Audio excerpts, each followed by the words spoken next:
go by the name of Joffey Joe, and this is my show. Call it how I see it. And on today's episode, I got a couple of things I want to talk to y'all about. But first, I just want to give a quick shout out to everybody that's been watching my show. All right, this is my 11th episode. I'm almost at 10,000 views. This is really crazy. I did not envision all this. I just wanted to give a quick shout out because I am having a lot of fun. Things are going smoothly. And on top of that, I have some more projects in the works. Not just with me, but other people. But that's that later down the line. And now, I want to talk to y'all about some topics. My first topic I want to talk to y'all about is NBA related. And as many of y'all know, there was a big shakeup with a premier team in the Eastern Conference. A team that is in second place in the Eastern Conference. And they made a big shakeup firing their head coach, who they just had hired in the offseason, right? That team I'm talking about is the Milwaukee Bucks. Yes. A team that I'm not really fond of, but they are where they are, and my team, the Sixers, are a half game behind them. Actually, one game as they won last night against the Cleveland Cavaliers, and Giannis Antetokounmpo looked really good. But this is what I'm here to talk about, and this is a man that lost his job.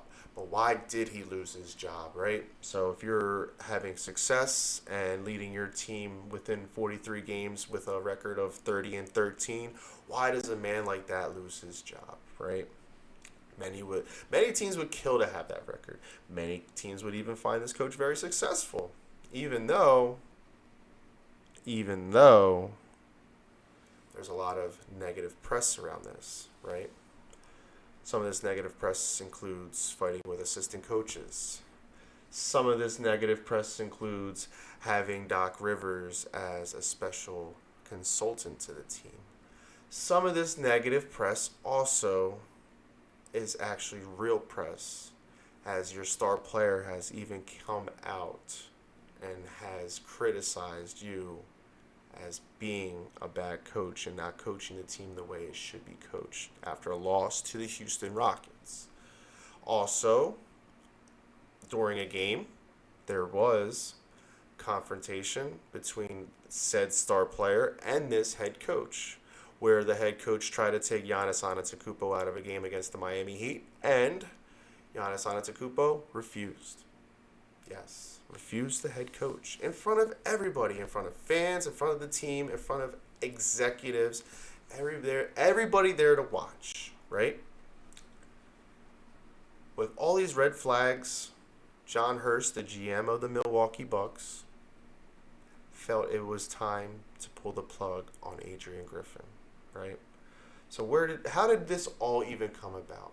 Well, last year, the Milwaukee Bucks were the number one seed, right? And they came into the playoffs with high hopes of another championship run. However, that was halted as they lost to the Miami Heat, who just came in from the play-in tournament to beat them in 5 games. Mind you, Mike Budenholzer, who did win a championship with the Milwaukee Bucks, had suffered a tragedy during that series as he had lost his brother before Game 4.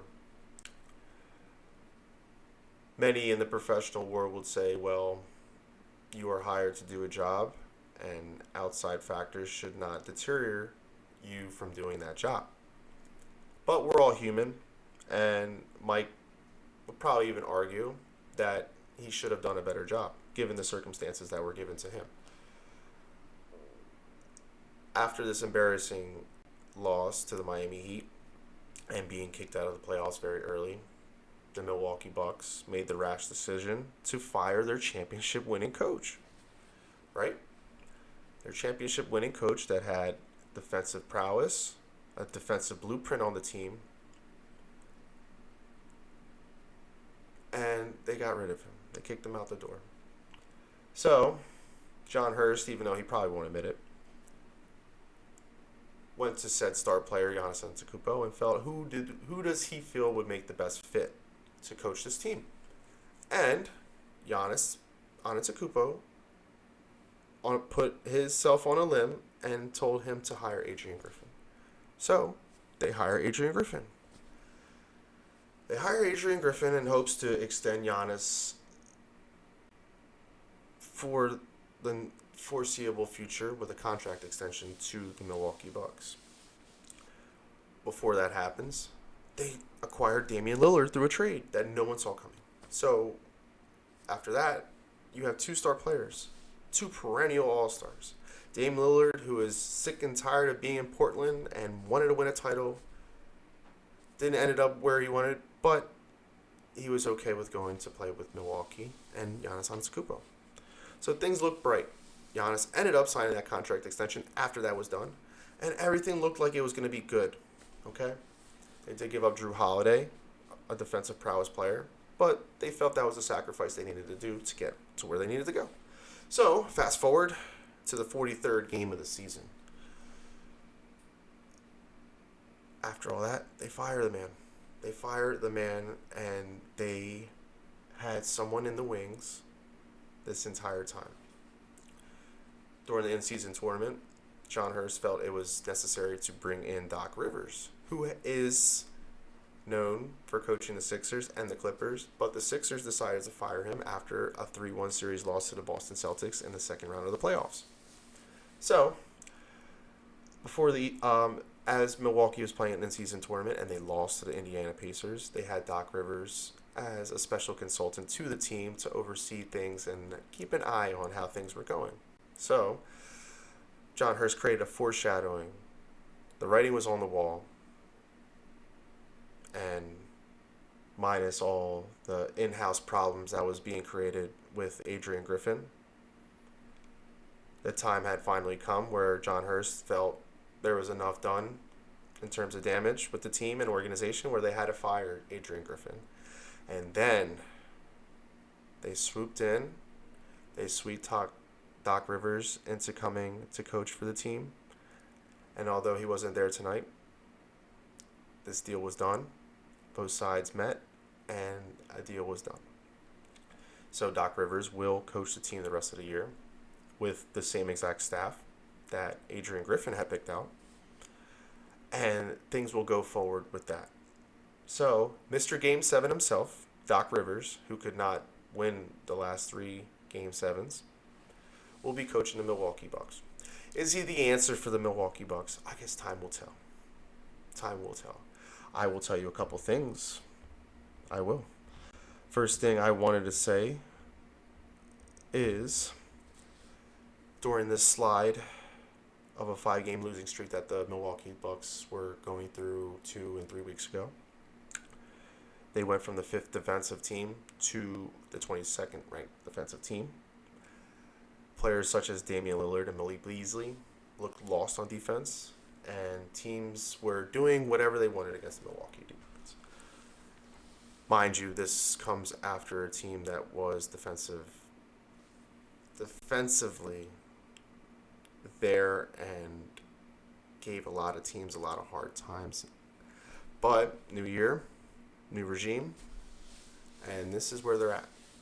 They're still in a very good position. And personally, me, as a Sixers fan, I would love to match up with the Milwaukee Bucks. I know we play them a couple more times this year, and with Doc Rivers being on the sideline, things will definitely be more interesting, right? So, we shall see. Do I think the Milwaukee Bucks found the right fit in terms of a head coach in bringing in Doc Rivers? I don't know. Time will tell. Time will certainly tell. But I do think this was an influenced decision by Giannis Antetokounmpo and other players. And I guess Adrian Griffin was not the right fit that Giannis thought he would be. So it just shows that Giannis, star player, and Mr. Milwaukee Buck, has changed. He has become a diva, and he has a lot to say, as most players in the NBA do nowadays because of their collective bargaining agreement. However, player control means a lot, and no matter how much they're going to pay Doc Rivers could be gone just like that. John Hurst also can be gone just like that. Ownership will show any backing towards Giannis and any decision he will make. They won't admit that. No way.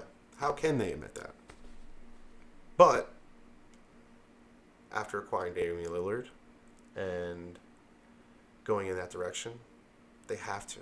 They're in no other position but to listen to Giannis. And especially since he signed a contract extension, they're going to have to do what he has them by the balls. He really does.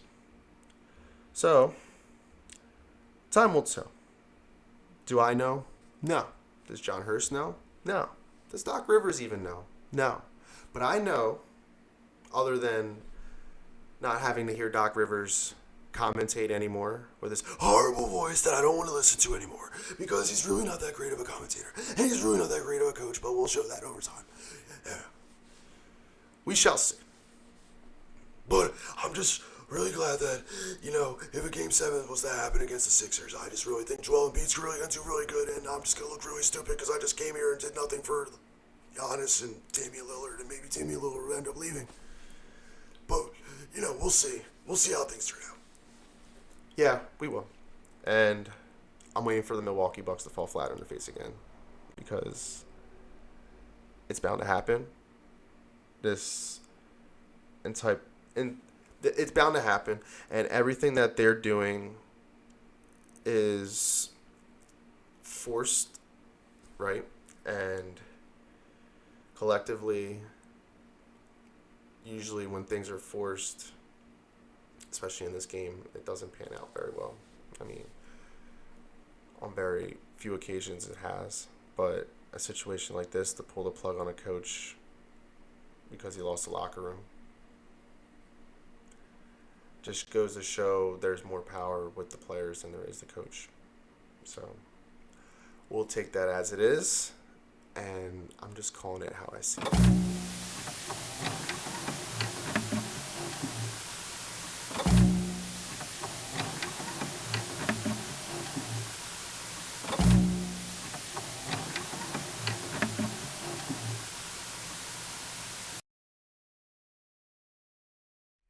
And I'm back. Yes, I'm back. And I'm back to talk about that sorry-ass team. Yes, I'm back to talk about the Eagles. Yes. So, there was a press conference yesterday, right? And at that press conference was two sorry-ass losers, right? And they looked really down in the dumps. But those two sorry-ass losers was the general manager, Howie Roseman, and the other one is the returning head coach for the Philadelphia Eagles, Nick Sirianni. Funny. Well, since these two guys are returning, other guys are not returning, right? And days before this press conference happened, the Eagles started making moves. The first domino that fell was the defensive coordinator, even though that domino probably fell weeks ago, as he was stripped of his duties of calling plays on the defensive side of the ball. But, I mean, we already kind of saw that coming. But I'm here to read about how bad he was statistically, okay? Because, honestly, Sean Desai will probably never be another team's defensive coordinator again. If he's lucky, he'll probably work holding some type of clipboard or doing some type of job that doesn't require his input in terms of calling a defense. Just saying. But let me go into detail about how bad Sean Desai really was as a defensive coordinator. So, under Sean Desai, his defense gave up 25.2 points per game, right? And in 2022, when the defense was ran by head coach of the Arizona Cardinals now, Jonathan Gannon, that defense only gave up 18.9 points per game. Okay? That's the first thing. Second thing, the Eagles ranked 26th in the NFL in total yards per game. They gave up 356.1 yards per game this year. In 2022, they only gave up 301.5 yards per game. This year, against the pass, the Eagles ranked 31st, giving up 252.7 yards per game. In 2022, they only gave up 179.8 yards per game. This year, the Eagles only had 43 sacks, which ranked 20th in the NFL. The year before, the Eagles broke the sack record and had 70 sacks all of last year, which was first because they broke the record. This year, the Eagles on third down, which ranked last in the NFL, gave up the highest percentage of a 48% conversion rate for the opposing offense on defense. It is safe to say Sean Desai was a horrible defensive coordinator. Had no confidence calling plays, doubted himself, players doubted him. So you had to go bye-bye. Bye-bye. Stay away from us. Don't ever knock on the door again. Please. That's it. I don't want to talk about Sean Desai ever again. It feels good to let it out. Sometimes you just got to throw out the trash. You do. And another big bag of trash we had to throw out was Brian Johnson, who treated our offense like he was still calling plays for the Florida Gators. What a clown. But on the contrary of how bad Sean Desai was, right? I guess in terms of talent on the offensive side of the ball, the Eagles were, on paper here, looked like, on paper, a top 10 offense. But if you were really watching the team, they were not. But I will read the stats for you. I will. So, under Brian Johnson, right? The Eagles ranked 8th in total offense, having 354.4 yards per game. In 2022, under Shane Steichen, who became the Indianapolis Colts head coach, that offense put up 389 yards per game. Our passing game this year took a big step back as we had become the 16th best team in terms of throwing the ball, only having 225 yards per game passing. In 2022, passing the ball, the Eagles had 241.5 yards per game passing the ball.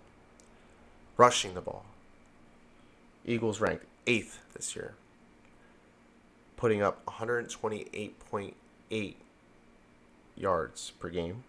In 2022, they had 147.6 yards per game rushing the ball. In terms of points per game this year, we put up 25.5 points per game. In 2022, we put up 28.1 points per game.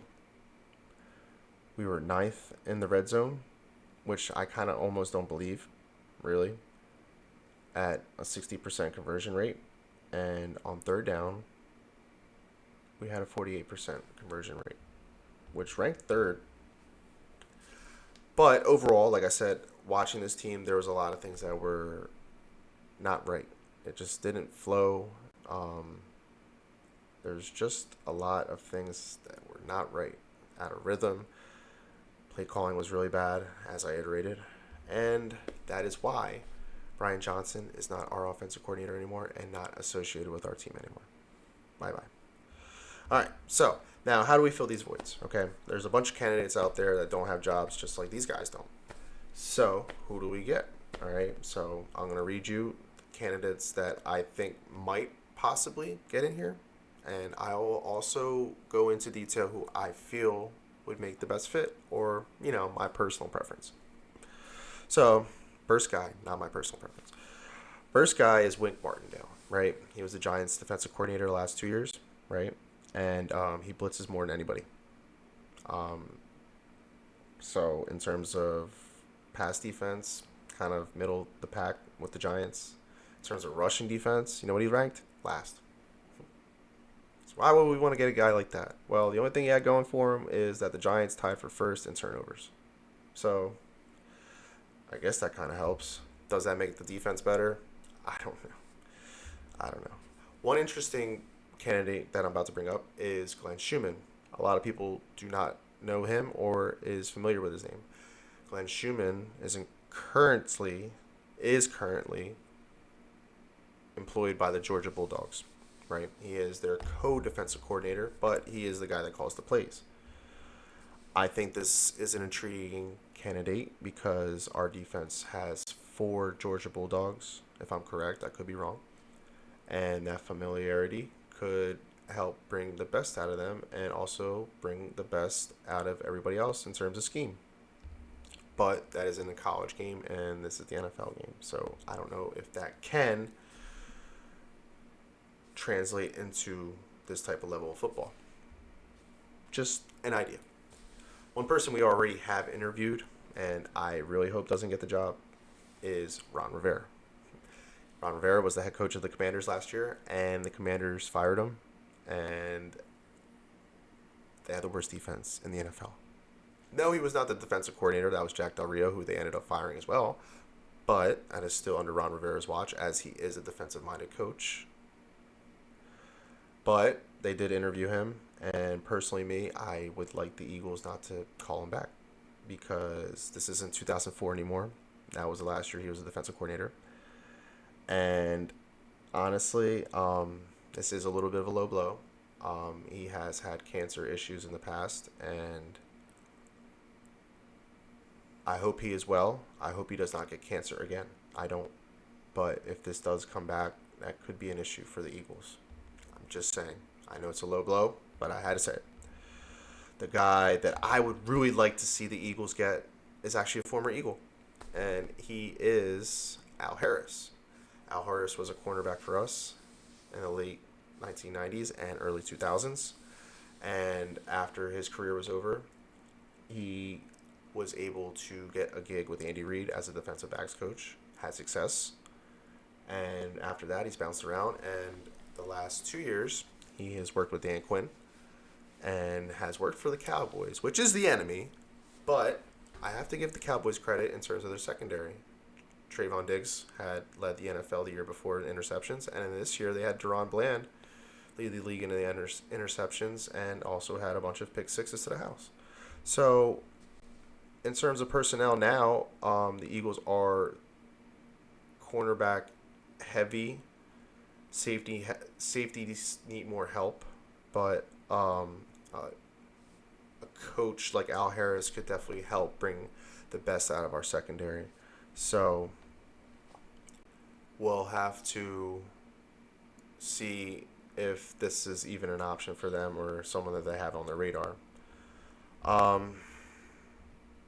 Something that popped up today, or yesterday, excuse me. Vic Fangio, right? Last year, he was the Dolphins' defensive coordinator. But this year, he decided that he needed to mutually part ways with the Dolphins because of family issues and possibly even being a mismatch for that team. So, during this year, under Fangs, the Miami Dolphins had the 11th best defense, okay? In terms of total yards given up, which resulted in 318.3 yards per game. Their defense was 15th against the pass, giving up 221.2 yards per game. They were 7th against the rush, having 97.1 yards per game. They were 22nd in points per game giving up 23 points per game. Their red zone defense was pretty bad. They were ranked 28th, giving up 64.8%. But the Eagles were worse, as they gave up 66.1%. The Dolphins on third down were giving up a conversion rate of 38.9, which ranked 20th.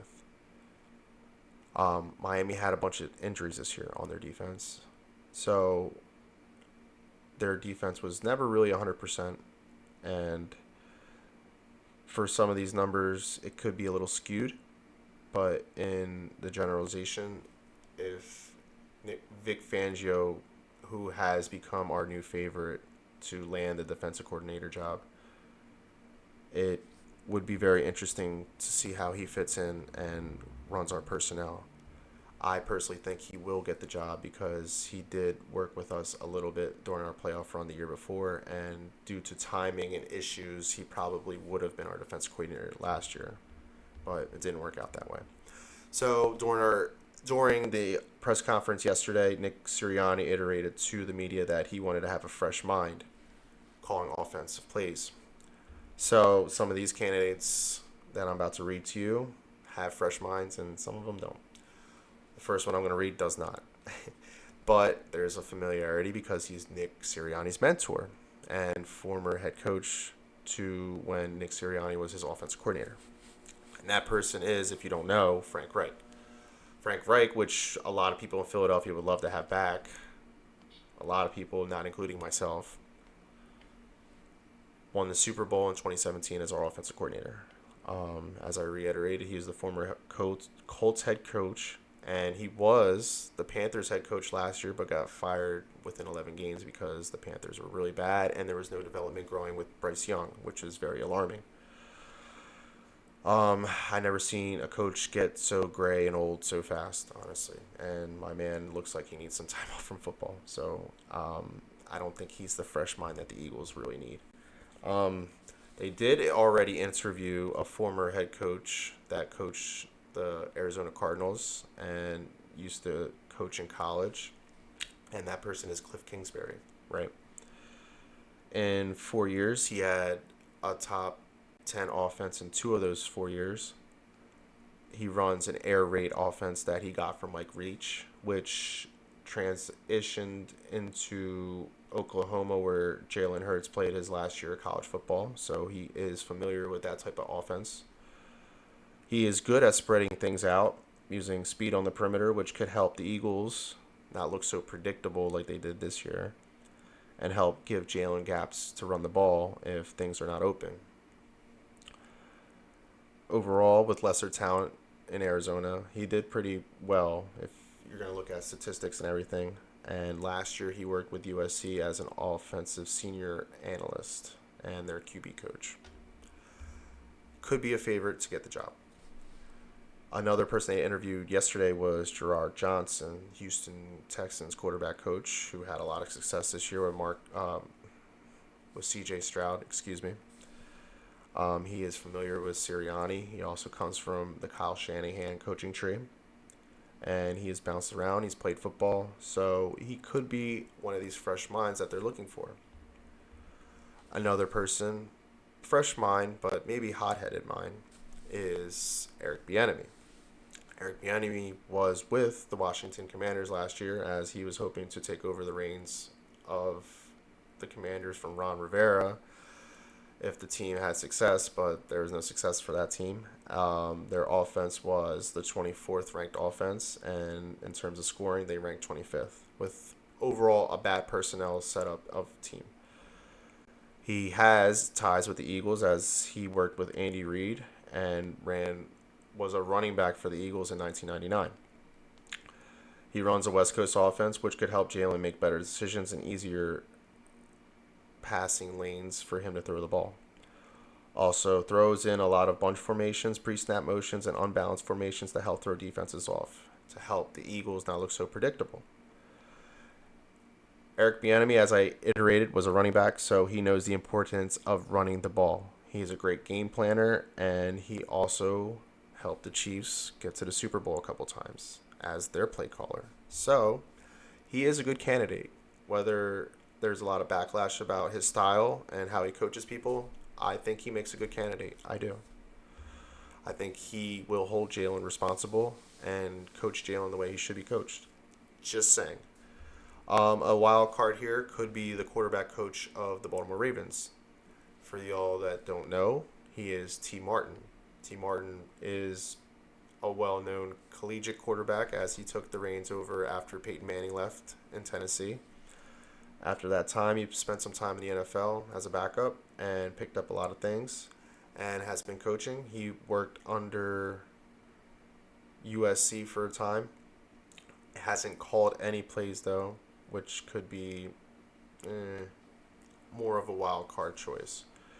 So overall, the Eagles do have a tough decision to make. I think this decision will be harder to make than the defensive side of the ball, as we're trying to have our $250 million quarterback progress. So we shall see. Out of these candidates that I read, I would probably, personally, me, out of the candidates I read on offense, I would like to see Eric Bieniemy get the job. That's just me.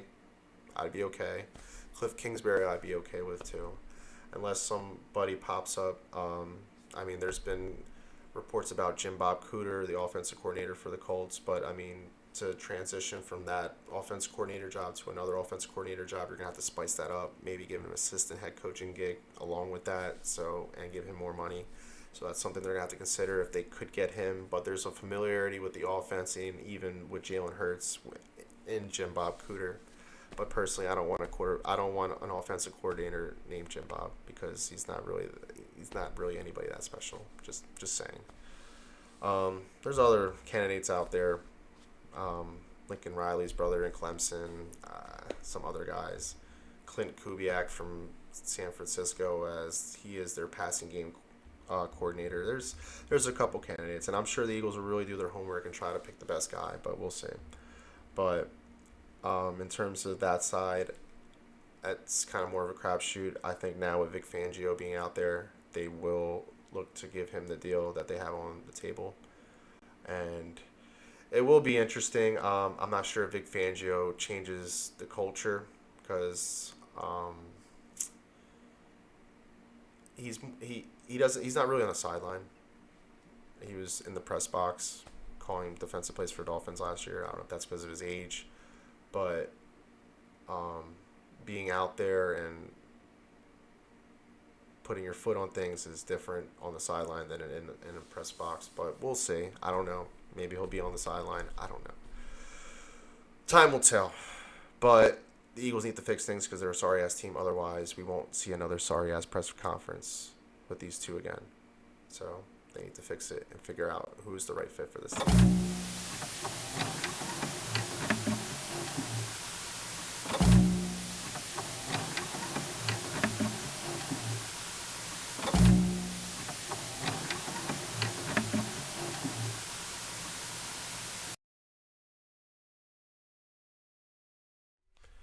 So I'm going to wrap things up by saying goodbye to a good guy. And that good guy is Rhys Hoskins. In 6 years, Rhys Hoskins played 667 games for us. He had 148 home runs, 405 RBIs, a batting average of 242, an on-base percentage of 353, and a slugging percentage of 492. He struck gold with the Milwaukee Brewers, getting a 2-year deal worth $34 million, which I think is very fair for him after coming off a torn ACL last year. But minus all the stats, Rhys Hoskins is a real stand-up guy. Him and his wife, they've done a lot for the Philadelphia community in terms of charities and donations.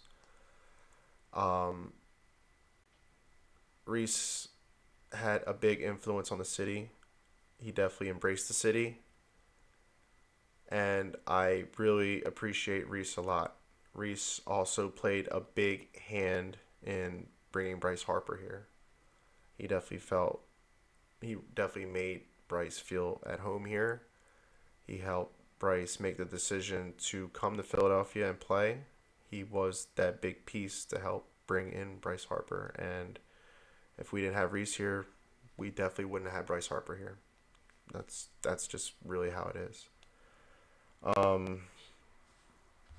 Overall, I truly believe if he was not hurt last year and he was healthy and played most of the season, he would have definitely helped our playoff cause.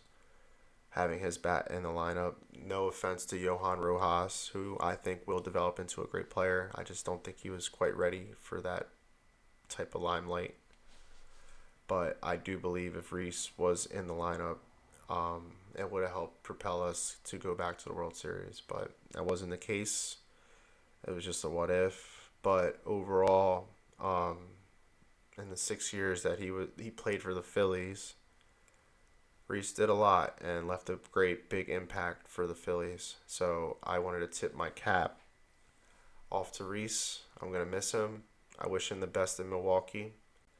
And we lost a great person, man. I really, a great player, great person, and I'm really gonna miss him, man. I'm gonna miss you, Reese. I know, like, the idea that we might have lost Aaron Nola would have killed us, but losing you, it hurts, man. It does. I just, I really wish you the best. I wish you the best recovery. I hope you bounce back. I hope you get everything you deserve because you really deserve it. And I just had to call it how I see it.